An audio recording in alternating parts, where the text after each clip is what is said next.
Bismillahirrahmanirrahim. Assalamualaikum warahmatullahi wabarakatuh. Alhamdulillahirabbil Waalaikumsalam. alamin. Allahumma shalli ala sayyidina Muhammad wa ala ali sayyidina Muhammad. Pemirsa komunitas literasi Islam, kita bertemu kembali di Ngabuburit Online bareng Intelektual Muslim edisi ke-13 bersama saya Muhammad Fadilah Abdul Salam. Bagaimana kabar Anda pemirsa? Semoga Anda semua tetap dalam lindungan Allah Subhanahu wa taala. Kali ini kita akan membahas topik tentang menakar masa depan peradaban manusia akibat perseteruan Amerika Serikat dan Tiongkok. Telah bersama kita sore hari ini Pak Budi Mulyana, SIP, MSI. Beliau adalah dosen ilmu hubungan internasional di Unikom Bandung. Assalamualaikum warahmatullahi wabarakatuh, Pak Budi. Waalaikumsalam warahmatullahi wabarakatuh. Sehat kabarnya Pak Budi? Alhamdulillah. Alhamdulillah. Ya. Dengan tema kali ini yang kita ini menanyakan tentang membedah perseteruan antara Amerika dan Cina. Jadi bagaimana menurut Pak Budi, apa asal mula perseteruan antara Amerika Serikat dan Cina? Ya, Bismillahirrahmanirrahim. Selamat sore. Assalamualaikum warahmatullahi wabarakatuh kepada rekan-rekan dari komunitas literasi Islam, ya, betul ya? Betul. Ya, bicara tentang relasi antara Amerika Serikat dengan Cina, atau kita di Indonesia sebutnya Tiongkok, gitu ya. Ya. Itu sebenarnya bukan perkara yang baru, gitu. Jadi kalau bicara tadi sejak kapan sih mereka berseteru? Ya, kalau lihat pemberitaan ya kita lihat sekarang sedang ramai-ramainya. Gitu. Tapi kalau kita lihat secara historis, sebenarnya antara Amerika dengan Cina ini adalah dua entitas yang awalnya terpisah, gitu ya. Kita kenal Cina pada masa kekaisaran, dia dikenal sebagai negeri tirai bambu yang menutup diri dari dunia luar. Dan Amerika juga sama, sebelum Perang Dunia Kedua, Amerika itu juga negara yang menutup diri dengan doktrin Monroe-nya, ya, bahwa Amerika itu tidak pernah mau terlibat dengan dunia luar, gitu, karena dia eksis dalam sebuah benua yang terpisah. Kalau Cina itu dengan Eropa di Asia, ya, Cina di Asia dengan Eropa itu dalam satu plat, kemudian juga bersinggungan dengan Afrika dalam tiga benua yang menyatu, sedangkan Amerika itu kan di benua yang terpisah. Dan kita melihat secara historis Amerika ini kan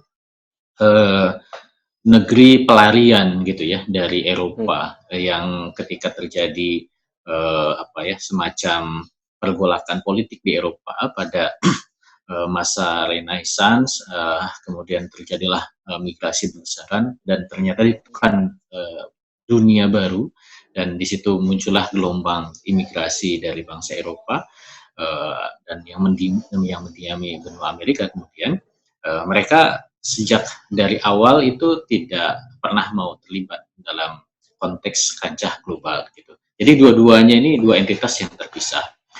Nah, Amerika mulai terlibat dalam kancah global ketika melepaskan diri dari doktrin Monroe, kemudian mulai muncul gagasan-gagasan global para kaum globalis di Amerika, yang kemudian mereka menelurkan bagaimana atau memimpikan bagaimana Amerika ini menjadi pemimpin global. Mulai dari tataran ekonomi, mereka kemudian mempelajari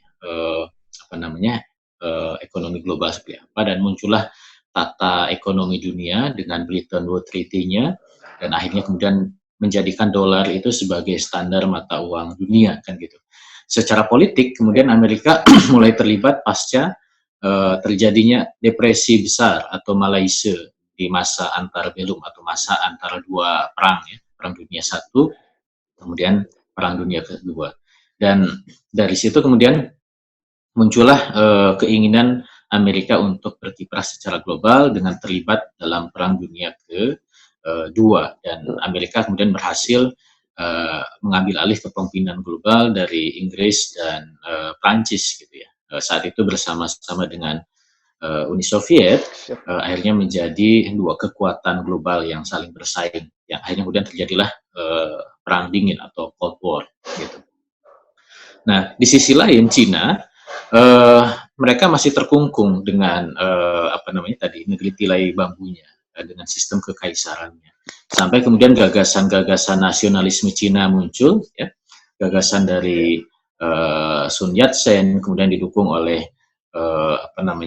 Jenderal Chiang Kai-shek gitu ya. Kemudian muncullah gerakan nasionalisme Cina yang melakukan pemberontakan terhadap kekaisaran. Akhirnya kemudian kekaisaran Cina runtuh, muncullah Republik of China, Republik Cina nasionalis gitu ya. Nah, cuman kita tahu bahwa Republik Cina ini kan muncul tahun 1910-an gitu ya. Di sisi lain di sebelah baratnya itu muncul kekuatan politik global baru, yaitu rezim komunisme. Ketika kaum Bolshevik mereka berhasil menumbangkan kekaisaran Rusia gitu ya, sehingga muncullah negara komunis yang besar, United States Socialist Republic of Soviet gitu ya, yang menjadi kekuatan baru secara global gitu. Akhirnya kemudian gagasan-gagasan komunisme ini karena dia adalah sebuah gagasan politik global, dia mulai disebarluaskan dari Moskow. Muncullah pan-komunisme atau internasional, ya, komunisme internasional gitu. Nah, dari situ ajaran-ajaran komunis mulai disebarluaskan, salah satunya juga ke negeri Cina. Cuma dengan tipikal yang berbeda gitu ya. Kalau Uni Soviet itu berbasiskan kepada kaum buruh, sedangkan di Cina mereka kebanyakan petani, maka kemudian komunisme itu berkembang di kalangan petani. Muncullah kemudian perselisihan di antara kaum nasionalis Cina dengan kaum komunis Cina, gitu, yang dipelopori oleh Mao Zedong atau Mao Tse-tung gitu ya. Akhirnya kemudian Mao Zedong bersama pengikutnya berhasil menumbangkan nasionalisme Cina, gitu. Sehingga kaum nasionalis Cina akhirnya mereka terusir dari Cina daratan, akhirnya mereka dengan backup dari Amerika kemudian bisa bertahan di Pulau Formosa yang kita kenal sebagai Taiwan gitu ya. Makanya kemudian kekuatan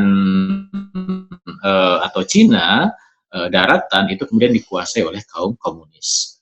Nah, cuman komunisme Cina ini kan tidak sebesar Uni Soviet gitu yang menjadi pemimpin komunisme globalnya. Nah, ini Cina menjadi kekuatan komunis yang menjadi bayang-bayang dari Uni Soviet gitu. Sehingga saat itu kepemimpinan globalnya pada masa Perang Dingin masih dipimpin oleh Uni Soviet. Gitu. Sampai akhirnya terjadilah pergolakan politik di Uni Soviet. Uni Soviet gagal mempertahankan supremasinya pada saat Perang Dingin, dan akhirnya runtuhlah Uni Soviet pada tahun 90-an gitu. Nah, pada saat 90-an Amerika ini tidak ada saingan, makanya disebut dengan unilateral ya, kekuatan tunggal di dunia. Jadi adidaya satu-satunya. Yang menarik adalah Cina itu dia mempelajari gitu ya, bagaimana kemudian prinsip-prinsip kapitalisme ini bisa dipadu-padankan dengan prinsip-prinsip komunisme. Gitu. Makanya muncul model baru dari komunisme yang dikembangkan di Cina untuk mengadaptasi kekuatan ekonominya. Makanya kemudian para pakar mengistilahkan yang diadopsi oleh Cina itu secara politik dia masih komunis, sosialis komunis, menggunakan partai tunggal, tapi secara ekonomi dia mengedepankan prinsip-prinsip kapitalisme, tapi dikontrol penuh oleh negara. Beda dengan kapitalisme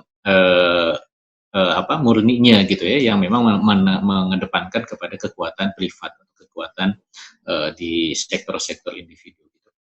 Nah, kemudian dari situlah kemudian Cina pasca runtuhnya Uni Soviet mulai mengembangkan hal-hal yang sifatnya kapitalisme state-nya, akhirnya kemudian menjadi tumbuh negara dengan kekuatan ekonomi global. Dan ini yang kemudian saat ini kita melihat betapa progres kekuatan ekonomi Cina ini akhirnya bisa berusaha menyaingi atau masuk ke kancah global. Bahkan Jepang yang merupakan negara tetangga yang memiliki kekuatan ekonomi kuat pun bisa disaingi oleh Cina. Terlebih Cina disupport oleh kekuatan sumber daya yang luas, negara yang juga cukup besar gitu ya, sehingga kemudian menjadi pesaing di kancah global. Akhirnya kemudian disinilah ketemu gitu ya. Kalau tadi bertanya tentang perseteruan, muncullah perseteruan secara ekonomi di dalam kancah global. Gitu. Jadi di situ ketemunya. Ketika Amerika berusaha mempertahankan eksistensinya sebagai negara adidaya, tapi di sini muncul kekuatan baru, the new emerging state ya, negara dengan kekuatan yang terus meningkat, Cina, yang disupport oleh kekuatan ekonomi yang sangat luar biasa, dan Cina mulai melakukan movement ekonomi untuk kemudian menyaingi kekuatan global, kapitalisme global Amerika. Ya. Makanya misalkan Cina berusaha menjadikan yuan sebagai mata uang global. Mata uang. Tapi dia nggak bisa sendirian.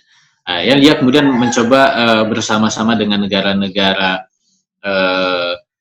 besar lain ya, membentuk bridge ya.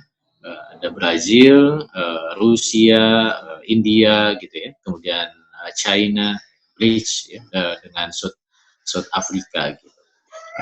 Berusaha menandingi Bretton Woods Treaty. Di situ ada IMF, World Bank gitu ya, bikin semacam lembaga kredit global yang baru gitu, yang dijadikan sebagai tawaran kepada negara-negara berkembang untuk mendapatkan ya dalam bahasa mereka bantuan ekonominya gitu. Walaupun Cina secara negara pun dia berusaha masuk memberikan investasi besar-besaran ke negara-negara miskin, negara-negara dunia ketiga, yang tentu di situ ada motif politiknya gitu ya. Bagaimana kita lihat Cina masuk ke Bangladesh, Cina masuk ke Sri Lanka, masuk ke negara-negara Afrika di bagian selatan, termasuk masuk ke Indonesia. Yeah. Nah, tentu apa yang dilakukan oleh Cina dengan bridge-nya, dengan rekan-rekan ini pasti akan mengganggu gitu ya kepentingan global Amerika gitu, dan juga sekutunya. Nah, disinilah kemudian perseteruan itu terjadi. Kadang perseteruan itu disimbolkan dengan perseteruan antara perusahaan misalkan, yang sempat ramai misalkan antara Apple gitu ya versus Huawei gitu ya. Ini tidak nyebut produk ya. Contoh itu misalkan. Ya ini mewakili dua kepentingan gitu ya, antara kepentingan Amerika dan kepentingan Cina dalam pengembangan persaingan di dunia teknologi misalkan semacam. Ya, baik. Pak Budi, kan kalau kita lihat ini, jika update mengenai perseteruan antara Amerika dan Cina, Amerika itu telah mengirim kapal perangnya ke daerah Laut Cina Selatan. Di tengah pandemi ini kan, ini mungkin sesuatu hal yang kalau orang membicarakan misalkan perang dunia ketiga, mungkin bisa aja menduga-duga hal itu. Tapi kalau misalkan membicarakan perseteruan antara Amerika dan Cina, apakah ini juga bagian dari perseteruan yang mungkin akan menjadi hal yang tidak hanya perseteruan ekonomi, tapi juga perseteruan politik? Bagaimana Pak Budi Mulyana ini melihat perkembangan terkini dari perseteruan Amerika dan Cina? Ya, rivalitas antara Amerika dengan Cina ini kan belakangan ya, kurang lebih sekitar 10 dekade terakhir lah. Ketika Cina mulai masuk ke kekuatan global, walaupun kalau kita lihat secara secara keseluruhan, memang masih banyak catatan ini untuk Cina ini. Kalau misalkan mau tadi mengarahkan kepada perang dunia, misalkan ya, bahkan mengubah konstelasi politik global. Masih ya, kalau dalam catatan saya tidak dalam waktu dekat ini lah. Tapi Cina tadi saya bilang sebagai emerging state ya, negara yang sedang naik daun lah istilahnya begitu. Dia memang sedang berusaha untuk menunjukkan eksistensinya gitu. Kenapa? Karena kita lihat dari sejarah, Cina ini kan tidak punya pengalaman dalam kancah global, gitu ya. Sama sebenarnya seperti Amerika. Sebelum Perang Dunia Kedua, Amerika itu kan tidak punya pengalaman dalam kancah global. Tapi Amerika mengambil keputusan untuk terlibat pada saat Perang Dunia Kedua, karena memang kekuatannya emerging. Mungkin situasinya kurang lebih sama dengan Cina. Cina itu belum pernah, gitu ya. Ketika dia menjadi komunis, negara komunisme besar, dia juga masih di bawah bayang-bayang Uni Soviet. Tapi dengan kekuatan ekonomi yang sekarang menaik, gitu ya, Cina berusaha kemudian masuk ke kancah global. Makanya kemudian muncullah move-move politik, move-move ekonomi yang dilakukan oleh Cina. Dalam konteks politik misalkan, tadi sudah disebut, Cina mulai mengganggu stabilitas di Laut Cina Selatan, gitu ya. Cina melakukan klaim teritorial dengan mengeluarkan 9 dash line, ya, 9 titik yang dia tandai di Laut Cina Selatan, yang tentu itu bersinggungan dengan negara-negara sekitar, tapi negara-negara kecil, gitu ya, bersinggungan dengan Filipina, bersinggungan dengan Malaysia, bersinggungan dengan Brunei, gitu ya, dan bersinggungan dengan Vietnam, gitu. Nggak ada negara besar di situ, tapi di situ negara-negara kecil ini kan ada ya, dalam tanda kutip ya, ada bosnya gitu ya. Filipina di situ ada Amerika di belakangnya, gitu ya, termasuk juga Malaysia, kemudian Brunei di situ kan bagian dari negara persemakmuran dengan Inggris, gitu ya. Vietnam dia juga masih punya hubungan yang cukup kuat dengan Prancis sebagai negara bekas penjajahnya, gitu. Jadi mulai mengusik, gitu ya, di sana. Dan disitulah muncul gesekan-gesekan, baik secara politik ya, karena klaim ini terkait dengan klaim teritorial, padahal Cina itu juga menandatangani perjanjian laut internasional UNCLOS, gitu ya, tapi dia langgar juga, gitu, dengan faktor sejarah. Dia juga kirim patroli pasukan ya, patroli armada laut, tapi juga tidak dalam skala besar, gitu ya. Jadi belum sampai skala memang untuk Laut Cina Selatan ini sampai ke arah peperangan misalnya. Secara ekonomi, Cina juga melakukan move ekonomi dengan dulu menyebutnya obor, gitu. One Belt, One One Road, gitu ya. Yang kita kenal dengan BRI, sekarang dia coba haluskan dengan Belt Road Initiative, gitu. Dia masuk membuat jalur ekonomi sutra dengan jalur sutra daratnya ke arah Eropa melalui negara-negara Asia Tengah, gitu ya, yang di situ bekas pengaruh dari Uni Soviet, gitu. Dia juga coba masuk via jalur maritimnya, gitu ya, yang salah satunya adalah masuk ke Laut Cina Selatan. Gitu. Ini move-move politik yang dilakukan oleh Cina untuk kemudian tadi sebagai emerging state dia berusaha masuk ke kancah global. Tapi apakah itu akan memicu perang? Saya pikir belum, gitu ya. Kenapa? Kita bisa hitung misalkan dari sisi antara dua negara ini, antara Cina dengan Amerika, gitu ya. Contohnya misalkan dari sisi GDP, antara Amerika dengan Cina ini masih jauh data GDP-nya. Amerika masih yang paling tinggi di dunia ini. Dengan kurang lebih 20 triliun US dollar GDP. Dibandingkan misalkan Cina dia masih di 13 US dollar. Tapi kalau dibandingkan dengan jumlah penduduk, ya kan, Cina itu kan 1,3 miliar, Amerika hanya sekitar 400 jutaan. Jadi memang masih jauh. Kemudian dari sisi budget militernya misalkan, dari data 2018 ini masih kalau Amerika itu sekitar 649 miliar US dollar budget militernya, sedangkan Cina itu baru di level 250 miliar US dollar. Jadi masih setengahnya lah, gitu ya. Apalagi tadi spare kekuatan militernya, Amerika itu menjadi negara dengan kekuatan overseas, ya, kekuatan militer yang ada di seluruh dunia, ya, kekuatan militer yang ditempatkan di berbagai kawasan, gitu. Di luar negaranya, gitu ya. Ada yang ditempatkan di Pasifik, ada yang ditempatkan di Atlantik, ada yang ditempatkan di Samudra Hindia gitu ya. Nah, sedangkan Cina kan tidak punya kekuatan militer yang sifatnya overseas. Nah, dia paling punya ya di dalam negeri gitu ya. Walaupun tentaranya cukup banyak ya, sekitar 2 jutaan gitu. Tapi ya tidak menjadi kekuatan yang kemudian ditempatkan di berbagai belahan bumi.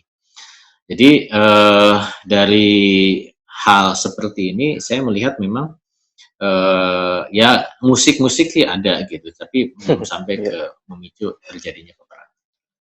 ya. Baik, Pak Budi Mulyana. Jadi Ya, kalau kita melihat perseteruan antara Amerika dan Cina, apa dampak bagi negeri ini, negeri Indonesia dan dunia gitu? Karena kalau kita lihat juga ini rasanya itu terasa sekali gitu buat Indonesia gitu. Bagaimana Pak Budi? ya, ya tentu karena kita hidup dalam dunia yang satu satu terhubung ya, Ya, sistem connected gitu ya. Tidak bisa kita di dunia modern ini terpisahkan seperti dulu ya, negara tirai bambu atau menutup diri. Maka tentu ini akan memberikan dampak secara global apa yang dilakukan oleh Amerika dengan Cina ini gitu. Termasuk ke negara-negara yang memang di situ ada kepentingan Amerika dan Cina. Dan Indonesia adalah negara di mana hadir kepentingan Amerika dan juga hadir kepentingan Cina. Gitu. Kalau kita lihat dari sejarah Indonesia gitu ya, betul bahwa kita itu dijajah oleh Belanda, Eropa. Gitu. Pada awal-awal kemerdekaan ya Cina belum apa-apa, Amerika juga mungkin baru muncul gitu ya. Makanya baru terasa apa namanya kepentingan Amerika dengan Cina di negeri ini adalah pasca kemerdekaan. Kita lihat misalkan pada masa Orde Lama bagaimana Presiden Soekarno itu cukup kuat erat hubungannya dengan Cina gitu ya, dengan Uni Soviet, dengan Cina. Makanya dianggap cenderung ke kiri gitu. ya, Kenapa? Karena bantuannya jor-joran gitu ya. Kalau yang pernah ke Jogja misalkan di situ ada Museum Dirgantara. Nah, di situ kita bisa menyaksikan betapa bantuan armada atau skuadron pesawat udara yang dikirimkan oleh Uni Soviet untuk menjadikan Indonesia sebagai negara dengan kekuatan udara terkuat di Asia itu diberikan gitu. Dan itu free gitu. Sehingga itu yang menggentarkan negara-negara persemakmuran gitu ya, Australia, kemudian Malaysia, kemudian juga ya belakangan Singapura gitu. Kenapa? Karena tadi kekuatan militernya disupport oleh negara-negara komunis, gitu. Termasuk juga bantuan senjata ringan dari Cina gitu ya. Di sisi lain Amerika juga sebenarnya dia punya andil gitu ya. Misalkan kita tahu kita pernah melakukan perjanjian perundingan Indonesia dengan Belanda di kapal Renville ya.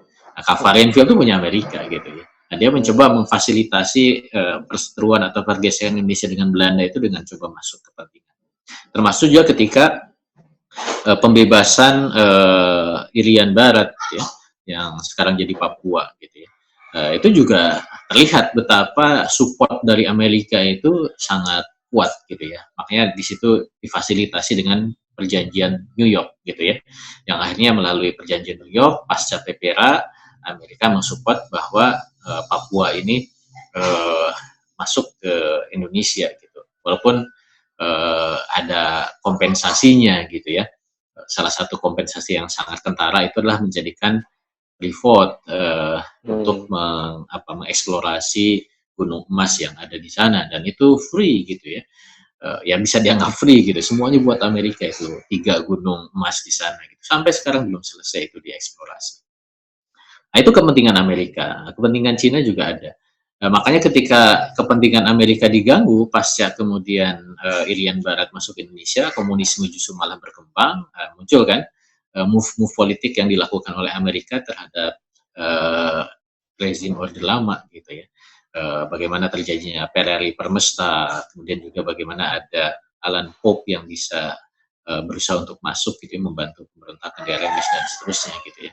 Sampai akhirnya Soekarno bisa diruntuhkan atau ditumbangkan. Pasca Orde Baru naik, nah disinilah kemudian kemenangan dari kepentingan Amerika di negeri ini gitu ya. Di situ muncul de-Cinaisasi gitu ya. Segala yang berbau Cina itu dihilangkan di Indonesia gitu.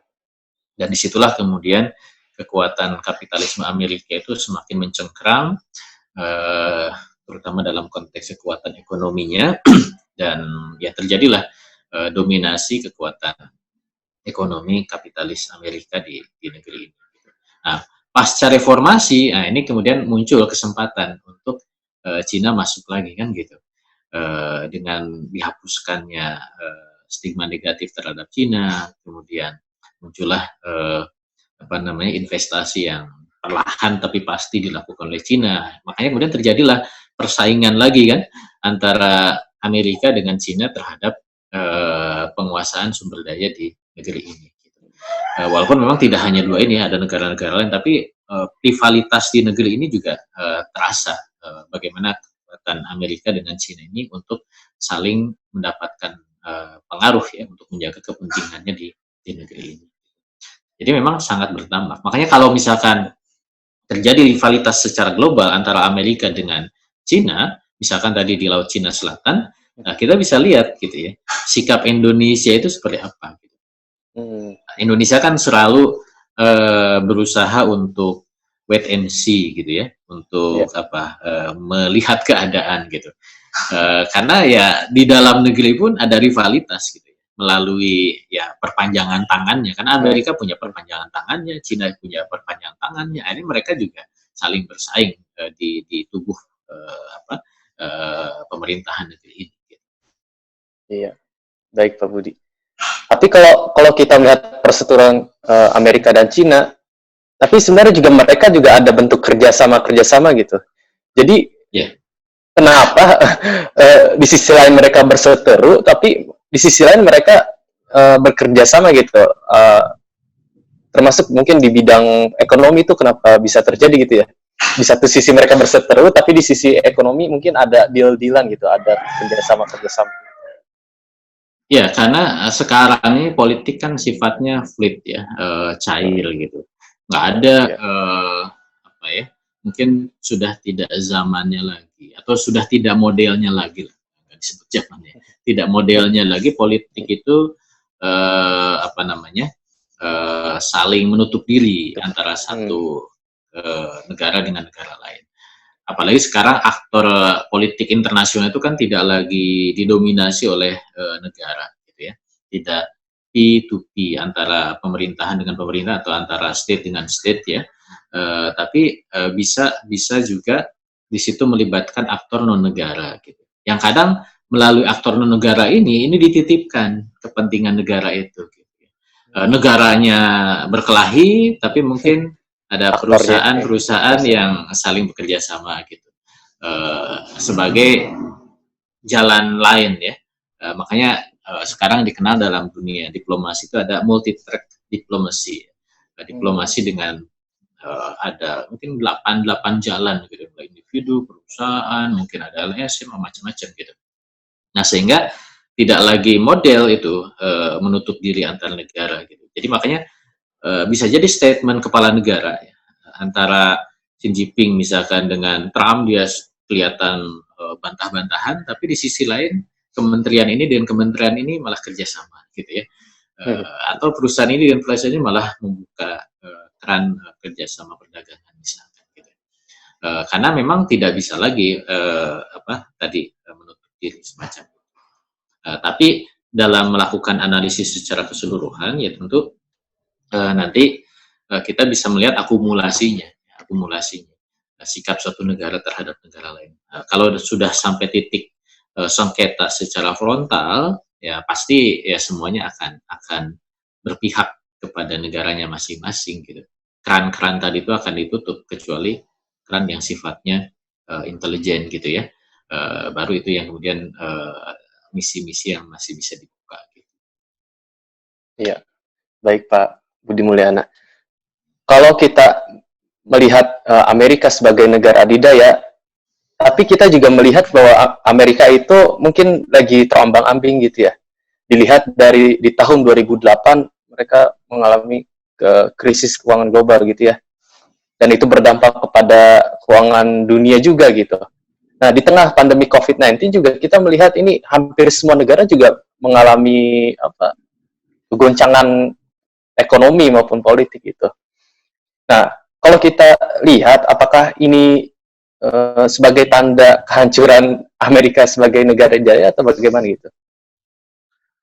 Ya, kalau secara karakteristik gitu ya, memang kapitalisme itu yang diadopsi oleh Amerika itu punya karakter dia mengalami krisis secara siklik gitu ya, yang rutin gitu. Rutin. Nah, cuma nanti kan tinggal apakah krisisnya ini besar atau skalanya kecil gitu ya.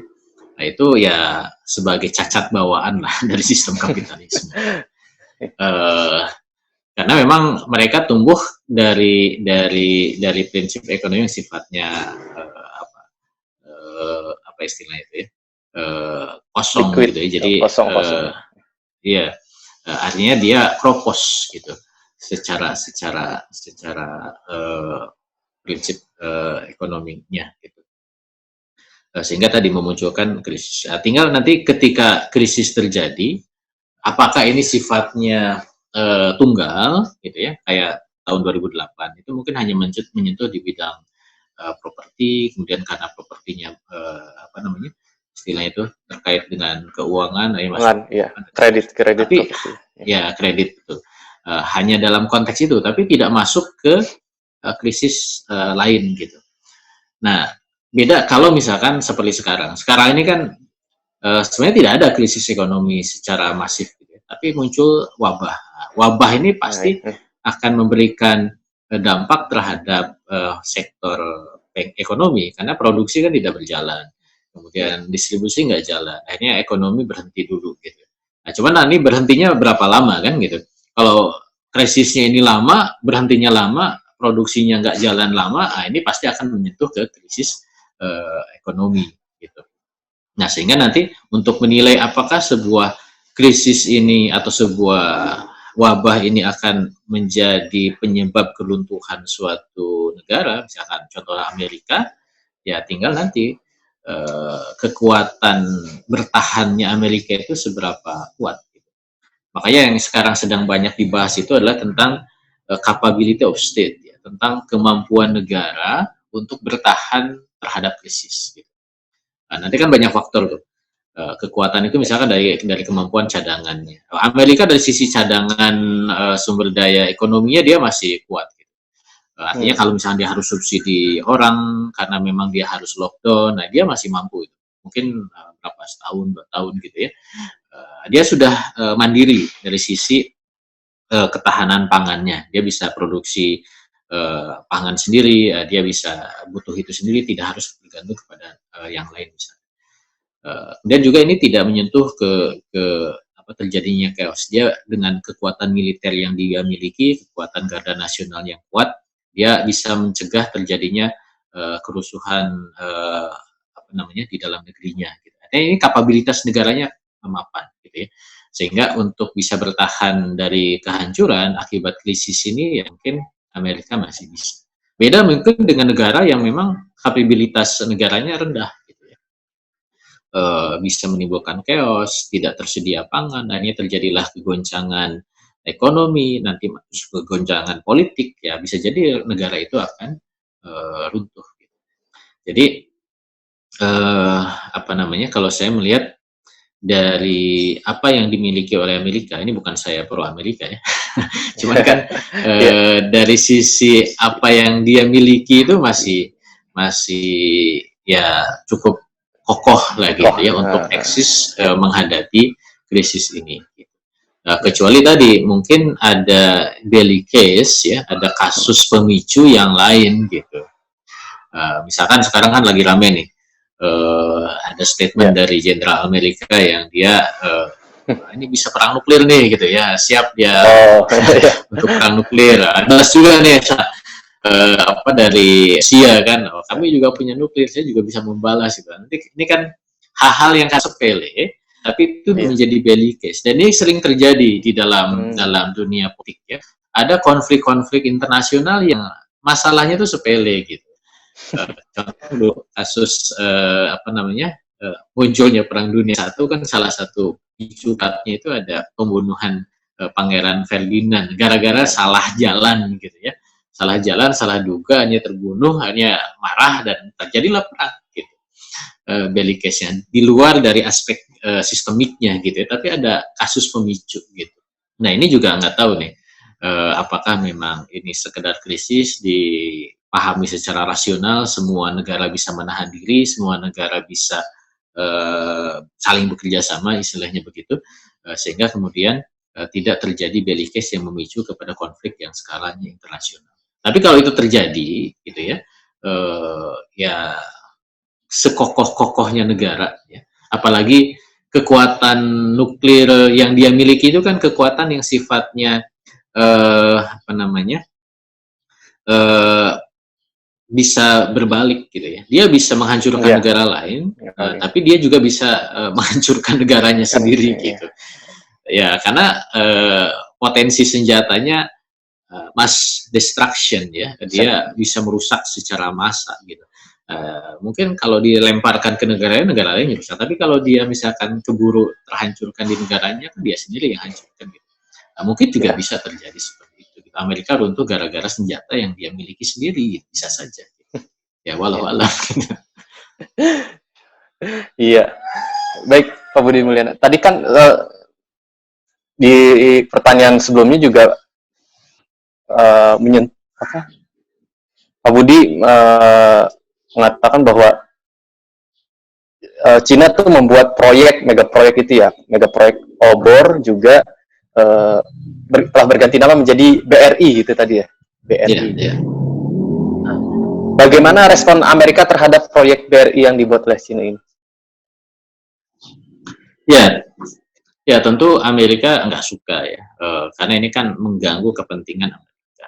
Walaupun kalau kita lihat Cina itu juga memilih-milih negara-negara yang dia coba jalin gitu ya dengan proyek yang dia buat. Misalkan Cina itu dia memilih di Asia Tengah gitu ya. Dengan jalur sutranya dia bikin apa yang disebut dengan Shanghai Cooperation gitu ya. Situ dia coba ajak negara-negara Asia Tengah, Uzbekistan, Kyrgyzstan, Tajikistan gitu ya. Bahkan Rusia juga dia tetap ajak gitu. Nah, Amerika ya dia coba ikut masuk tapi ya cukup jauh gitu ya. Dan Cina juga misalkan masuk ke negara-negara di Eropa Timur gitu ya. Yang memang di situ kepentingan Amerika tidak terlalu besar. Karena Eropa Timur ini kan bekas negara bekas pengaruh dari Uni Soviet, kemudian dia galau lah gitu ya.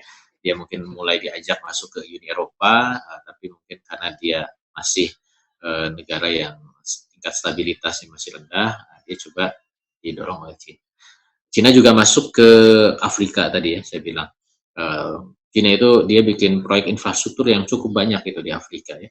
Dia bikin jalur lintas Trans Afrika gitu ya, dari Afrika Barat sampai Afrika Timur, bahkan Afrika Selatan sampai Afrika Tengah gitu, dengan jor-joran bantuan investasi infrastruktur, termasuk dia masuk ke tadi Bangladesh, Sri Lanka gitu.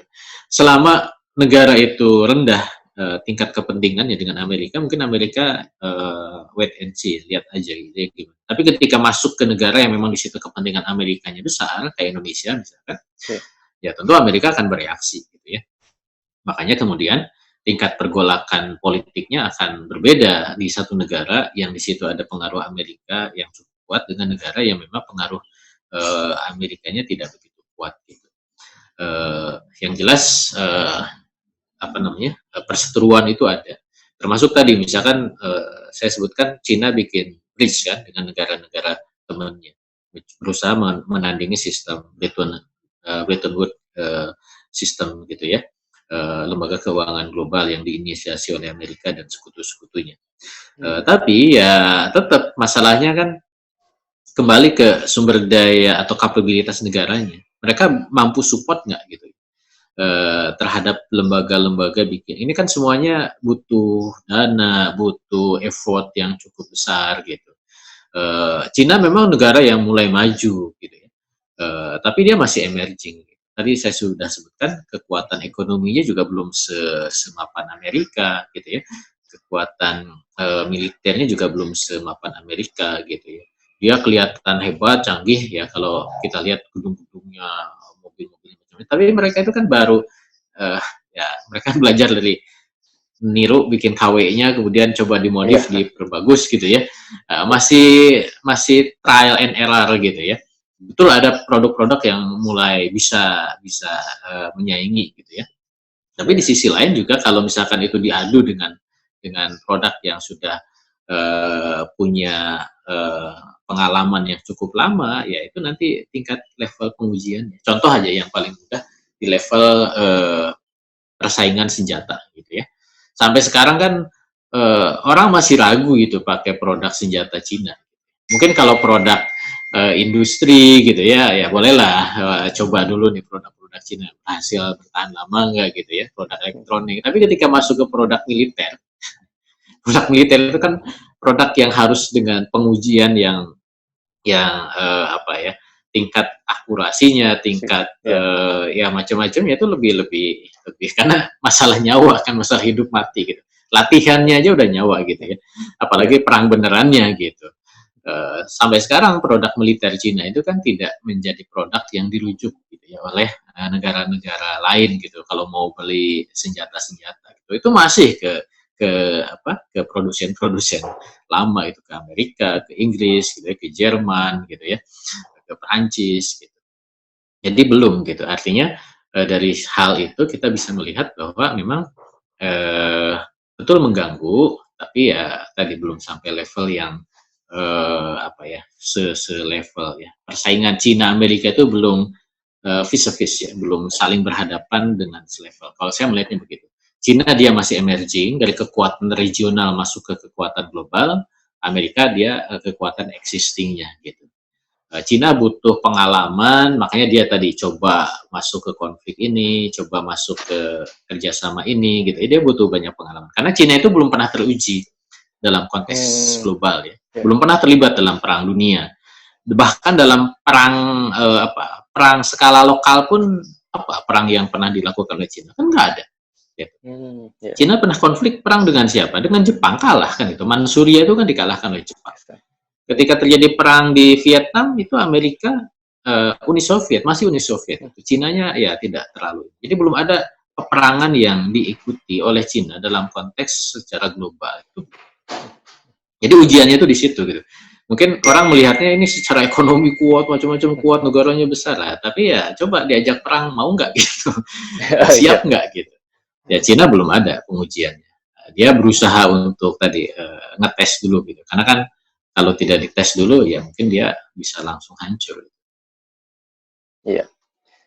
Oke Pak Budi Mulyana. Nah kalau kita melihat tadi kan dari segi mega proyeknya Cina ya, tapi kan kalau kita lihat negara Asia Tenggara gitu ya atau ASEAN, ini bagaimana posisi ASEAN saat ini? Apakah masih ke Amerika atau Cina gitu? Apalagi setelah ada perjanjian CAFTA gitu. Gimana menurut Pak Budi Mulyana? Karena mungkin Asia Tenggara ini strategis sekali gitu ya posisi. Iya betul. Tapi kan Asia Tenggara ini negara yang kumpulan negara-negara yang kompleks ya, kawasan yang kompleks. Negara besar yang memiliki pengaruh di Asia Tenggara itu banyak. Di situ ada Inggris ya. Dia masih memimpin persemakmuran. Di ASEAN-nya ada Singapura, ada Malaysia, ada Brunei. Itu ke Inggris kan. Ada Perancis ya. Negara-negara Indochina walaupun dia sekarang atau pengaruh komunisnya cukup kuat ya, di situ mungkin ada pengaruh Rusia dan Cina, tapi juga mereka masih punya jalinan hubungan dengan Perancis. Filipina kita tahu dengan Amerika. Nah, Indonesia di situ juga akumulasi persaingan di antara negara-negara besar. Jadi memang negara pengaruh di Asia Tenggara itu tidak tunggal gitu. Nah, ini yang menjadikan kajian di HI ya di kawasan Asia Tenggara itu menarik.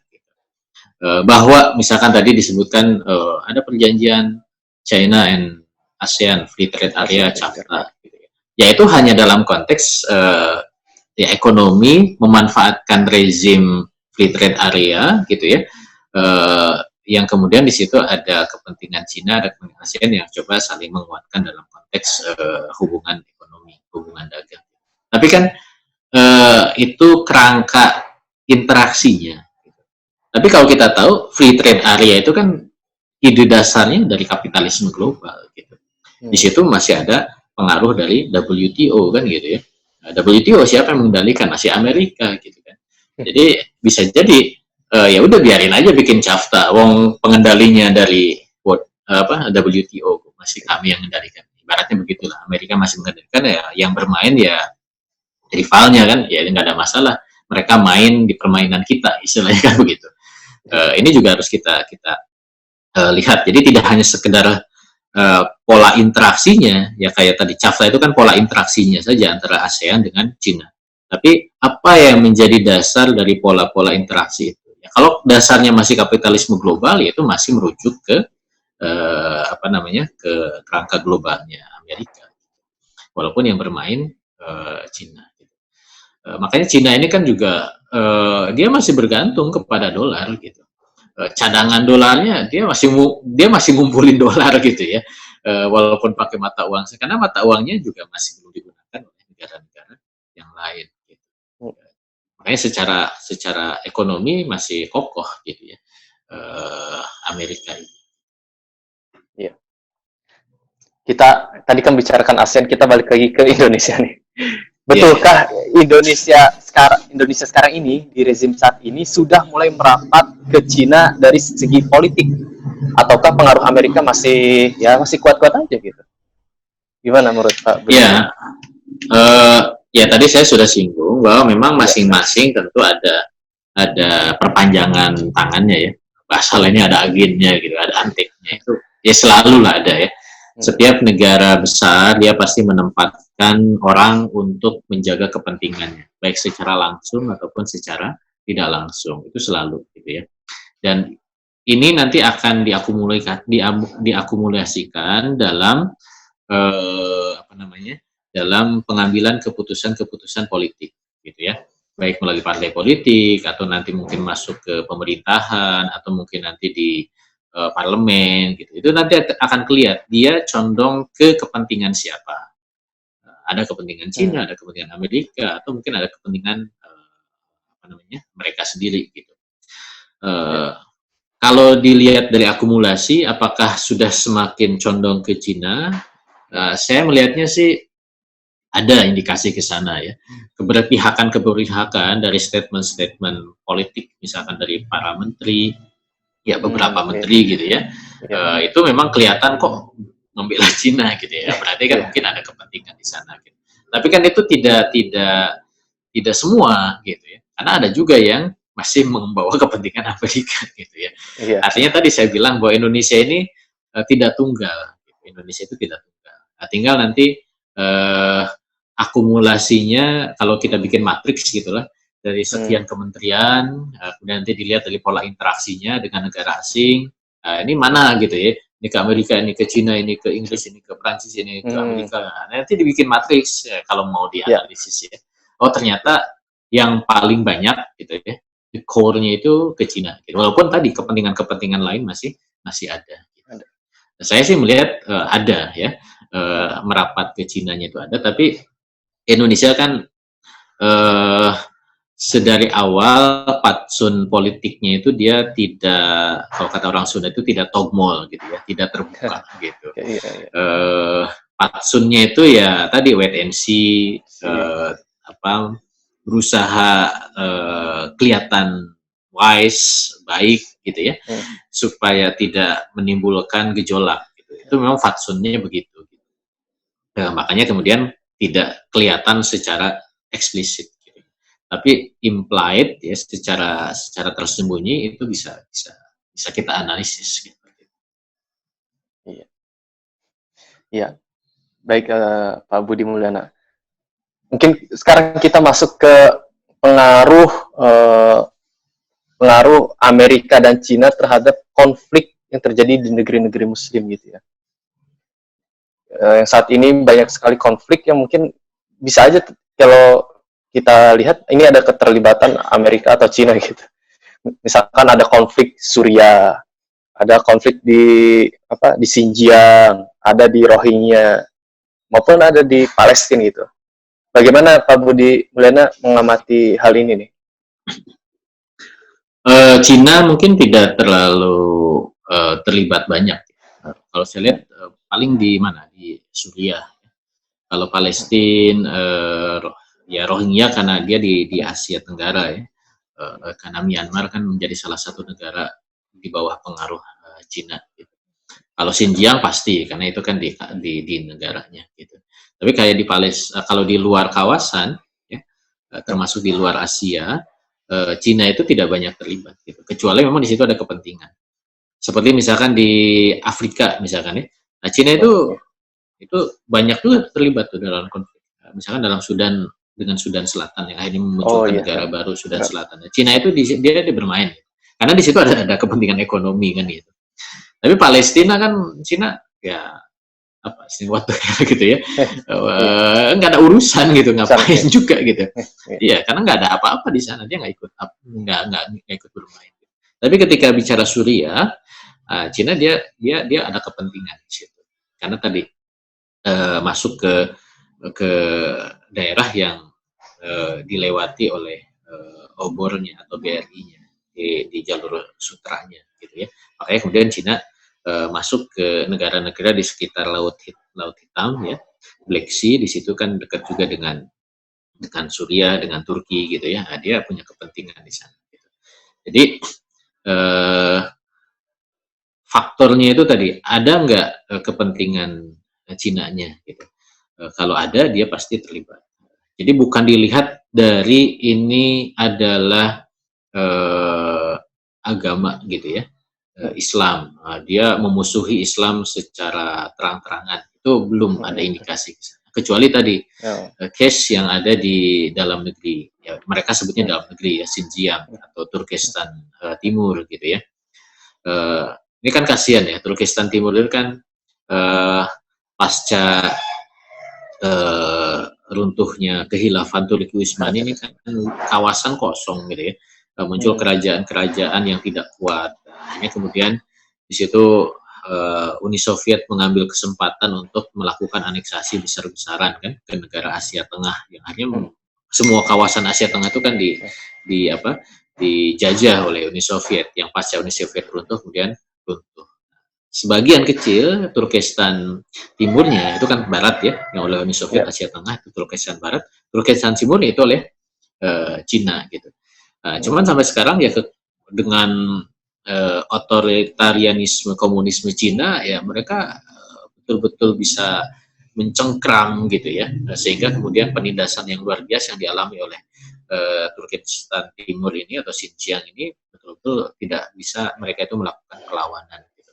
Sama seperti yang Cina lakukan terhadap Tibet. Tibet ini kan juga dulu kerajaan merdeka gitu, kemudian dianeksasi oleh Cina, sampai sekarang juga tidak bisa berbuat apa-apa. Dan ya ini kan apa ya, dunia internasional itu kan standar ganda gitu ya. Standar ganda. Di satu sisi negara punya hak untuk merdeka gitu, tapi di sisi lain kedaulatan negara harus dihormati gitu. Ya dalam perkara itu mereka bicara penghormatan kedaulatan Cina kan gitu. Padahal ya masing-masing itu dulunya kan bukan bagian dari Cina gitu. Nah, cuman ya inilah tadi hipokrisinya dari politik internasional gitu ya. Kembali tergantung kepada kepentingan gitu, termasuk kepentingan globalnya gitu. Kalau misalkan itu tidak menguntungkan untuk mendukung kemerdekaan suatu negara, suatu wilayah, ya mereka mungkin tidak akan melakukan dukungan. Ya itu proses lah ya, seperti itu. Jadi saya melihat relasi Islam dengan Cina belum begitu kuat ya, tidak sekuat maksudnya konfliknya ya, tidak sekuat Amerika atau kapitalisme global terhadap Islam gitu. Uh, Memang kita lihat Cina juga mulai ikut-ikutan, misalkan dalam narasi terorisme global gitu ya. Cina juga ikut itu untuk memanfaatkan isu terorisme global ini untuk memberantas umat Islam. Termasuk tadi di Xinjiang ini kan isu terorisme global dimasukkan karena dianggap itu menjadi bibit-bibit radikalisme, terorisme dan seterusnya, sehingga Cina setuju untuk turut memberantas. Makanya salah satu klausul di dalam Shanghai Cooperation itu adalah terkait dengan pemberantasan terorisme global. Gitu. Karena Cina juga khawatir ini isu radikalisme Islam yang juga masuk di Xinjiang itu dimanfaatkan gitu untuk melepaskan diri dari Cina seperti itu. Baik, Pak Budi Mulyana. Kalau kita lihat ya, kita sebagai manusia itu pasti tidak menginginkan adanya konflik kayak gitu ya, tidak menginginkan ada perseteruan gitu. Bagaimana agar bisa, mungkin di Indonesia deh, bagaimana agar bisa Indonesia ini bisa lepas dari kendali dua negara ini? Mungkin bisa jadi, ya mungkin dari segi fakta memang sulit gitu ya, tapi kalau misalkan kita beri contoh mungkin bisa saja gitu. Bagaimana caranya gitu agar bisa lepas dari dari kendali dua negara di ini. Gimana Pak Budi? Ya, sebuah negara itu bisa mandiri gitu ya. Kalau dia memang ya kalau dalam bahasa Soekarno dulu berdikari ya. Dia ya berusaha untuk berdiri di atas kaki sendiri. Semuanya dia tidak bergantung kepada yang lain. Dengan begitu dia akan lepas dari kendali. Sebenarnya secara teori kan yang namanya negara dia punya kedaulatan. Namanya kedaulatan atau daulat itu kan mandiri gitu, itu teorinya gitu. Nah, cuman masalahnya kan apalagi dalam dalam dunia modern ini tidak ada satu negara yang tidak bergantung kepada negara lain. Gitu ya. Pasti dia punya koneksi, interrelasi yang menjadikan ada hubungan kebergantungan antara satu negara terhadap negara lain. Nah, cuman masalahnya adalah kebergantungan ini jangan sampai membuatnya menjadi tadi tidak mandiri. Bahwa dia butuh, ya tentu dia akan meminta bantuan negara lain. Tapi kalau itu menjadikan dia tidak mandiri, itu yang jadi problem. Makanya kalau ingin lepas dari kendali, ya harus memunculkan tadi kedaulatan yang sesungguhnya gitu ya. Dan sebenarnya ini bukan persoalan teknis, ini persoalan sikap gitu. Persoalan yang sifatnya ideologis gitu ya. Persoalan yang sifatnya kepemimpinan bernegara ya, bukan kepemimpinan kepala negaranya atau rakyatnya, tapi kepemimpinan dalam bernegara gitu. Kalau misalkan negara itu dari awal dibangun untuk menjadi negara yang berdaulat secara utuh, secara murni, maka dia akan mengukur ketika melakukan pola interaksi dengan negara lain itu dia punya pride gitu ya, punya kewibawaan, punya haibah gitu ya, punya kebanggaan, tidak hanya bangga di mulut, tapi dia tidak mau bergantung kepada negara. Sehingga ya mungkin dulu Soekarno bisa sampai bilang go to hell with your aid gitu ya, nggak peduli dengan bantuan gitu.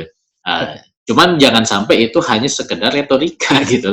Go to hell tapi minta bantuan di balik. Nah, itu kan berarti retorika. Tapi yang benar itu benar, kalau go to hell ya go to hell gitu, nggak peduli dia.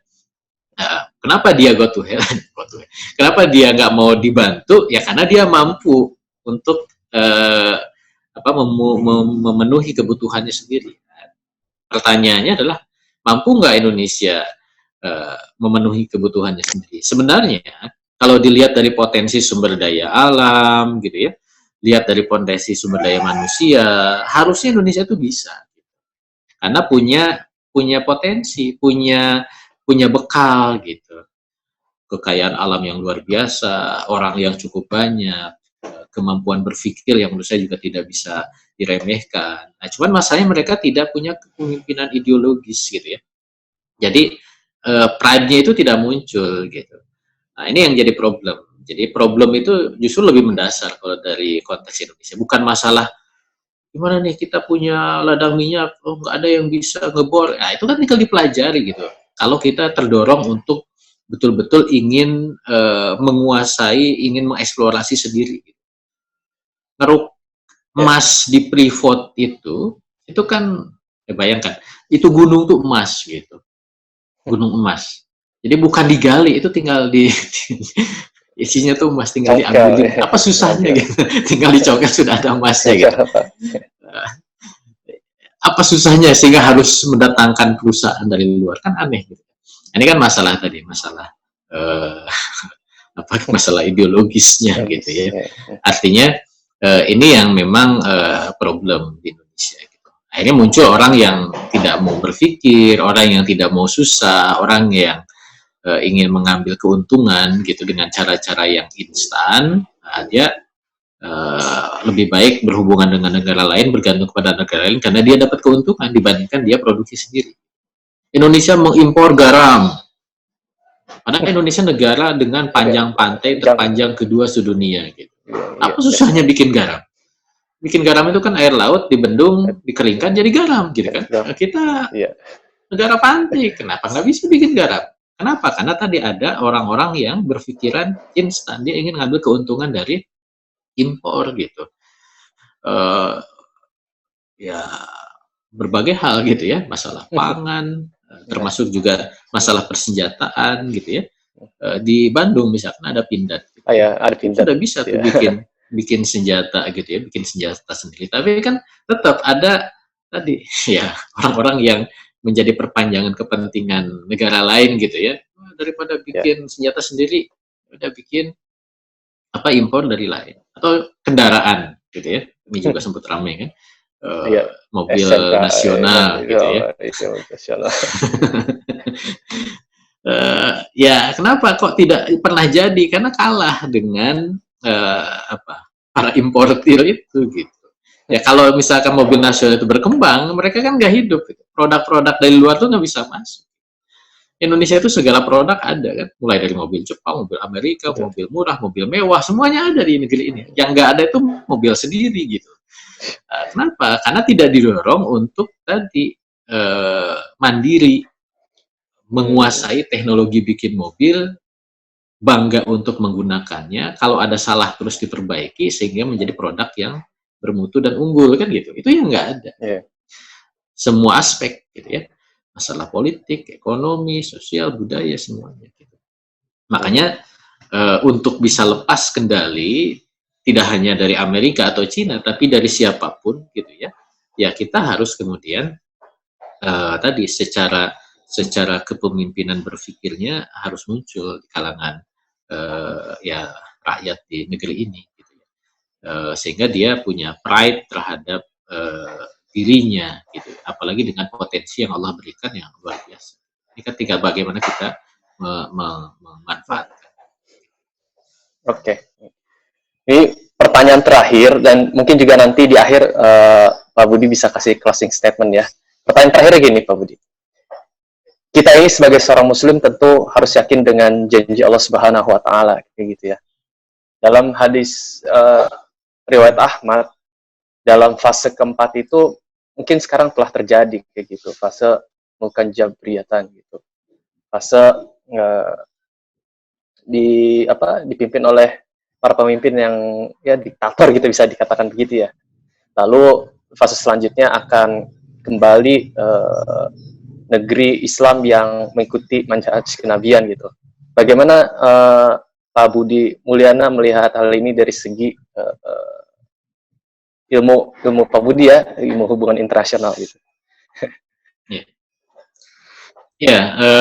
Sebenarnya pergiliran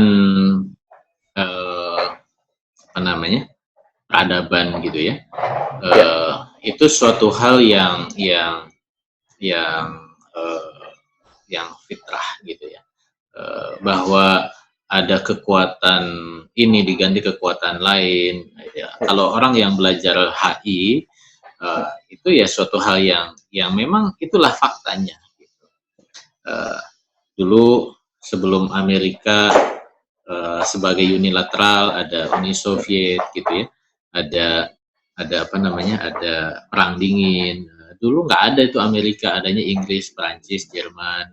Dulu nggak ada Inggris, Prancis, Jerman, adanya persaingan antara Spanyol dengan Portugis gitu ya. Bahkan mereka bagi dunia ini berdua saja gitu ya. Dulu ada kekuatan kekhilafan Turki Utsmani dan seterusnya gitu ya. Orang yang mempelajari HI pasti apalagi belajar sejarah dunia gitu ya, pasti dia akan mengetahui bahwa ada perubahan-perubahan itu. Makanya sekarang pun diskusi tentang wabah corona yang itu mungkin menjadi isu global, apakah ini juga mengubah tatanan dunia, ini juga dibahas dalam kajian hubungan internasional. Nah, dalam konteks bahwa dunia Islam gitu ya, membagi fasenya seperti yang tadi disebutkan, bahwa nanti akan muncul lagi kekhilafahan Islam, itu juga kan ada kajiannya gitu ya. Contohnya misalkan yang dikeluarkan oleh NIC ya, National Intelligence Council-nya Amerika, gabungan dari lembaga-lembaga intelijen di Amerika. Mereka sudah memprediksi apa namanya, tentang mapping pemetaan dunia ya di tahun 2020 ya, sekarang di sini ya. Mereka menskenariokan kurang lebih mungkin di tahun 2020 itu, ini kalau nggak salah dikeluarkan tahun 2000-an lah, 1900 sekian saya lupa itu ya bukunya itu. Apa namanya? Ya ada 4 skenario yang mungkin. Nah, salah satu itu disebutkan. Jadi selain Pax Americana, Amerika semakin menguat, kemudian muncul Sino-India. Nah, kita lihat juga tadi ya, ini Cina dengan Cina India dengan Cina mulai menguat. Yang ketiga ada cycle of terror gitu ya. Justru dunia ini kacau, teror di mana-mana, tidak ada satu kekuatan global pun. Ini yang khawatirnya justru ke sana, wabah ini gitu ya, menjadikan world in terror gitu ya. Tapi ada skenario juga munculnya kekhilafahan baru. Analisis ini kan bukan analisis apa ya, serampangan, karena dilakukan oleh lembaga intelijen gitu. Mereka namanya intelijen itu kan mengumpulkan data ya, mengumpulkan data perkembangan pergerakan secara global gitu ya. Mungkin ada gerakan-gerakan yang secara masif mengkampanyekan khilafah ya, kemudian ya bisa diskenariokan dukungan terhadap gagasan khilafah itu muncul dan bisa kemudian tegak kembali gitu. Apalagi kalau seorang muslim itu adalah bisyarah, yaitu adalah kabar gembira yang memang sudah dijanjikan oleh Allah melalui lisan Rasulullah SAW. Memang semua takun khilafatan hajin, nanti akan tegak lagi khilafah. Ya kan, ini masalahnya adalah masalah momentum, kapan gitu ya. Masalah momentum kapan itu kan walau alam. Nabi aja kan nggak tahu kapan hijrah dari Mekah ke Madinah sebelum kemudian wahyu itu turun gitu ya. Sama juga khilafah itu tegaknya kapan ya walau alam, itu masalah momentum. Nah, cuman kalau kita analisis momentum ini kan ada indikasi-indikasi, ada korinah-korinah gitu ya. Korinah ini tentu dikaitkan dengan realitas yang ada di lapangan gitu ya. Sekarang siapa nih yang berkuasa? Oh, ada kapitalisme global gitu. Siapa yang akan mengalahkan kekuatan kapitalisme global? Perubahan konstelasi internasional itu bisa terjadi pertama ya karena terjadi perang ya. Perang dunia satu mengubah konstelasi global, perang dunia kedua juga sama, tapi kadang juga dia bisa berubah dengan sendirinya karena memang ada problem internal gitu.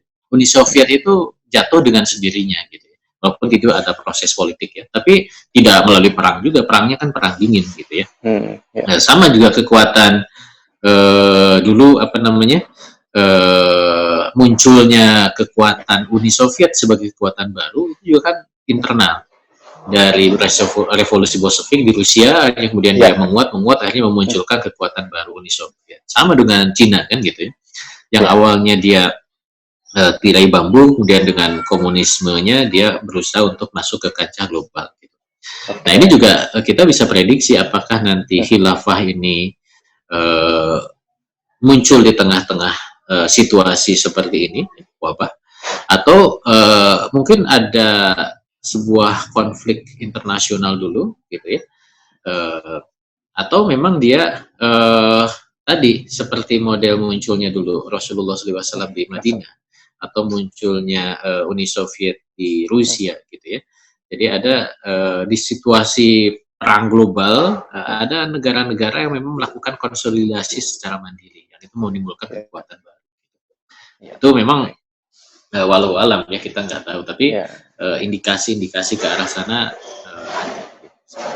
Oke. Baik, Pak Budi Mulyana. Langsung aja Pak Budi Mulyana untuk closing statement, karena ini kita udah waktunya untuk ini ya, mempersiapkan waktu berbuka mungkin ya nanti. Ya, ya silakan Pak Budi. Ya, terkait dengan perseteruan Amerika dengan Cina, jadi ini memang fenomena yang menarik ya untuk dikaji. Tentu tidak hanya penstudi HI, tapi juga semua orang yang semestinya punya gairah, punya semangat terhadap perubahan, punya gairah atau semangat untuk mengetahui apa namanya situasi politik global. Kenapa penting? Karena politik global itu pasti mempengaruhi juga politik nasional gitu ya, politik lokal gitu. Jadi kita tidak boleh abai terhadap apa yang terjadi di dunia internasional. Karena bagaimanapun apa yang kita lakukan ini juga pasti terkait dengan hal-hal yang memang secara global itu terjadi. Sehingga apa namanya mengkajinya menjadi hal yang penting, dan mudah-mudahan dari apa yang saya sampaikan ini memberikan wawasan, dan ini mendorong kita untuk terus mengkaji lagi lebih dalam. Apa namanya, terlebih kalau misalkan tadi kita ingin mengetahui sejauh mana atau pada posisi apa langkah kita saat ini ya dalam perjuangan, misalkan tadi keinginan untuk mewujudkan sebuah peradaban yang baru yang memang lebih ramah terhadap peradaban manusia, dan sebenarnya itu sudah terbukti. Hanya Islam yang dulu pernah ditunjukkan oleh Rasulullah SAW dan para sahabat dan generasi setelahnya yang memang justru membawa mercusuar kebaikan ke seluruh dunia. Nah, kita mungkin rindu terhadap hal yang semacam, dibandingkan sekarang kita menyaksikan betapa perseteruan para subjek peradaban sekarang, Amerika, Cina, atau negara-negara Eropa ini mempertontonkan kerusakan gitu. Nah, mungkin disinilah kemudian kita terdorong untuk melakukan kajian dan tentu menyampaikan kepada yang lain agar memang kita terus mencari alternatif yang terbaik untuk peradaban umat manusia. Ya, walau. Oke, ya, alhamdulillahirobbilalamin. Baik, terima kasih Pak Budi Mulyana telah bergabung pada Ngabuburit Online bersama Intelektual Muslim kali ini. Terima kasih juga kepada pemirsa komunitas literasi Islam dimanapun Anda berada. Insya Allah kita akan bertemu kembali di program yang sama esok sore. Tetap jaga kesehatan dan terus tambah wawasan. Jangan pernah berhenti untuk terus mengkaji ilmu Islam. Karena itu kewajiban kita sebagai seorang Muslim. Tetap stay at home bersama komunitas literasi Islam. Saya Muhammad Fadilah Abdul Salam beserta tim komunitas literasi Islam undur diri. Wassalamualaikum warahmatullahi wabarakatuh. Waalaikumsalam warahmatullahi wabarakatuh.